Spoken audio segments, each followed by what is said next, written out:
Hello and welcome to my YouTube channel. My name is Sally Kimaru, and if you're new here, you're so much welcome. Please be sure to subscribe to my channel and also like. If you're here for a second time or another time, you're welcome back. So today I wanted to talk about tonsillectomy. I want to talk about the things I wish someone had told me about. I wish someone had told me to prepare for, even before the tonsillectomy, during, and even after. I had a tonsillectomy just a month ago, so in the month of October, and I had my tonsillectomy on September. I was admitted in hospital on the 8th of September. I got the surgery done on the 9th, and I got discharged from the hospital on the 11th of September. Just 2 weeks post the tonsillectomy surgery, I went for my consultation with my doctor. So it's been a month now. So it's been a month now and I'm healing very well. I'm just here to give you a few nuggets.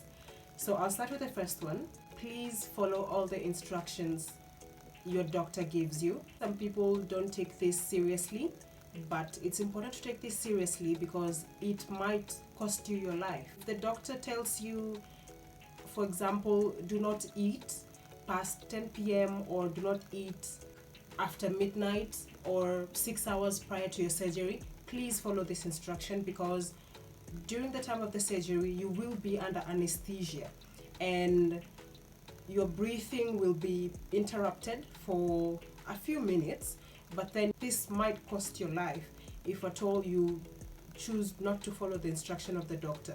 If you choose to eat and then during the surgery you have a regurgitation or you feel like vomiting, this might interfere the process. You see, at this time your body is paralyzed, it might cause a lot of complication, or even it might cost your life. So please be careful with this. And when the doctors tell you take this medicine or take these antibiotics in case like of an infection, please do so that you're able to heal well and faster. So I'll go to number 2. You will need a lot of care and attention once you're done with the surgery. After the surgery, you will be taking medication, and if you are discharged on the same day the surgery has been done, you still need care because of the drugs in your system, from the tablets and also from the anesthesia. The medicine from the anesthesia makes you paralyzed because it's general anesthesia. This medicine has a really drowsing effect, and you just don't want to do things by yourself at this time. And also post-operation, you will feel really tired and you might want to rest. Not you might, you will want to rest. Things will be too heavy for you and you won't be feeling like doing any duties. So please, if you can hire someone to help you with housework and even cook for you, please do so. Please do so. Don't ignore this. Please do so. If you need off days from your work, if you need to take a leave, please do so.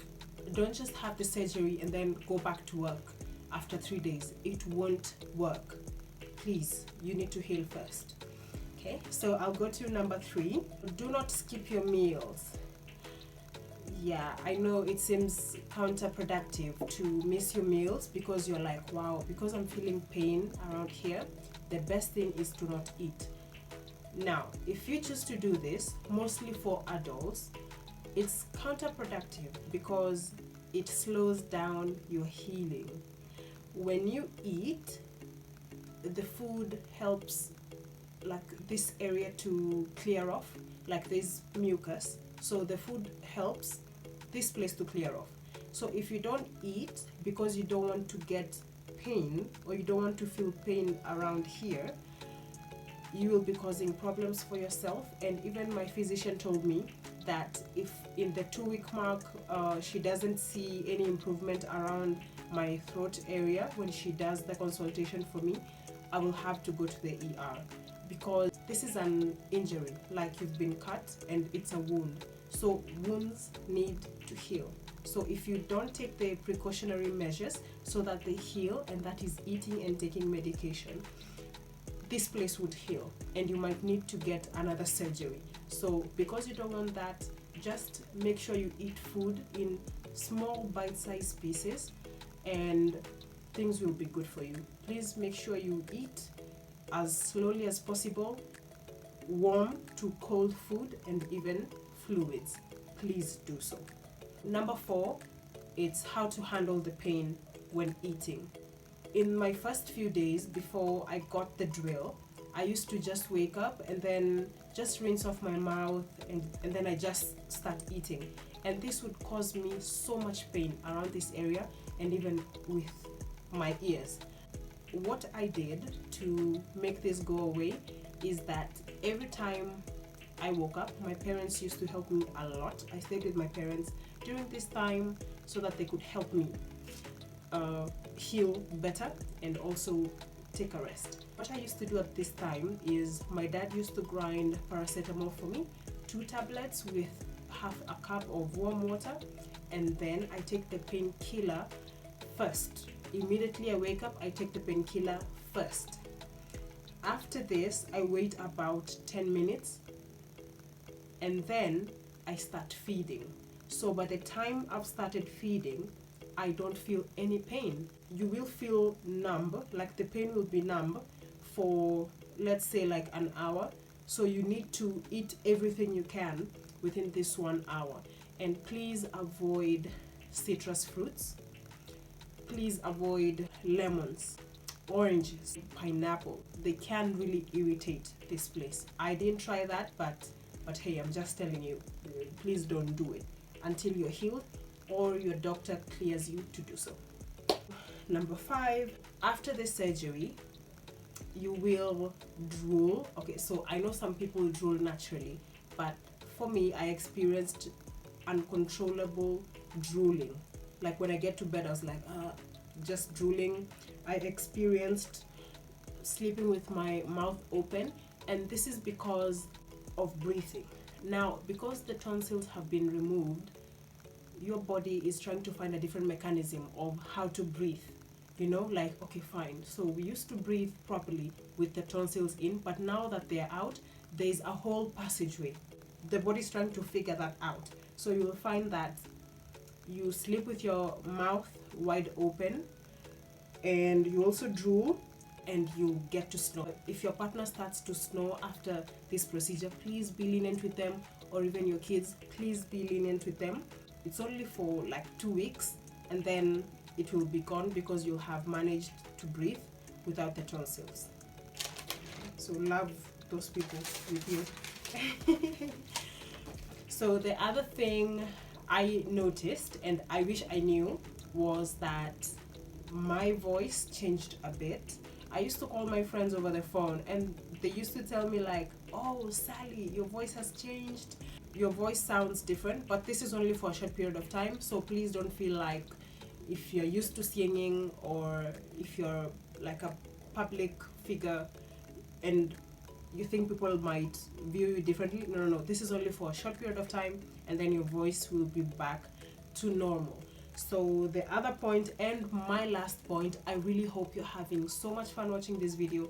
Please share it with a friend who you know is going to have the tonsillectomy or has had the tonsillectomy.